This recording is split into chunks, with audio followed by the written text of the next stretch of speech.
Nice to meet you, everyone. First, it's a great pleasure to talk here in this important congress. My name is Tomer Levy. I'm the founder and the CEO of SciNow. After we managed the Eurovision Song Contest in Israel to be accessible for the deaf community the first time in the world, today we serve deaf people to communicate with service providers with the SciNow app that connect between the deaf people, the sign language interpreters, and service providers in one click.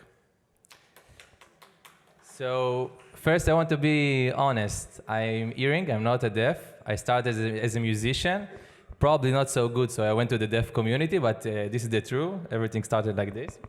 And I want to show you a little video, 60 seconds, about what we do today all over the world. Would you believe if I told you that by 2022, 90 million deaf people could not get daily services, like visit a doctor, conversation with a banker, or even speaking at a phone?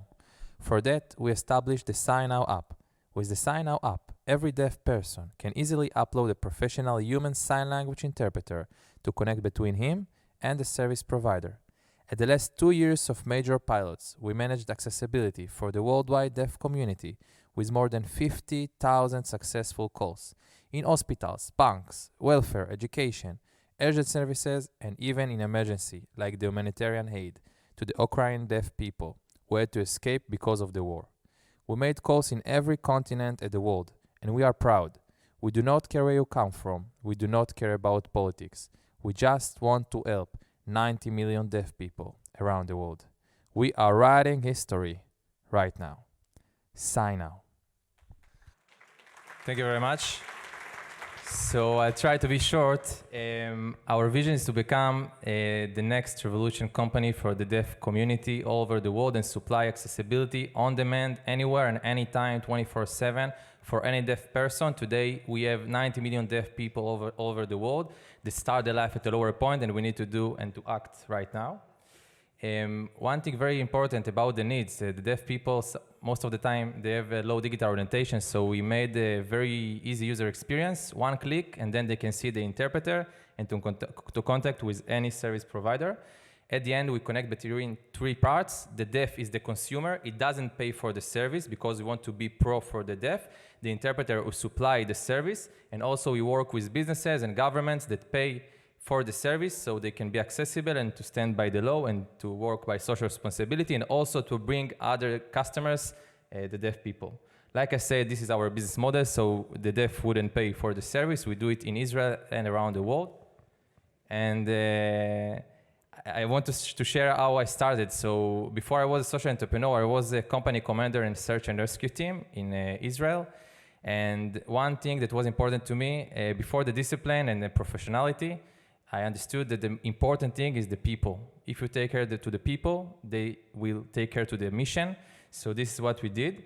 And after that, I had a dream to become the Minister of Education. So I went to study education and politics in Ben-Gurion University at the Negev. But then I understood that politics is not for me because of the bureaucracy and corruption. So I went to be a social entrepreneur. That was my dream. I started with the local initiatives, and then I made like I said, the video clip. It wasn't so good because I'm not so musician. And after that, I understood the big need. And today, like I said, after the Eurovision, we serve deaf people in every place. You know, sometimes we don't understand, but the need is huge. If we can communicate with the doctor, with the police, with anybody, the deaf people cannot do it. And with our app, one click, one interpreter, one service provider, they can do anything, anywhere, and anytime.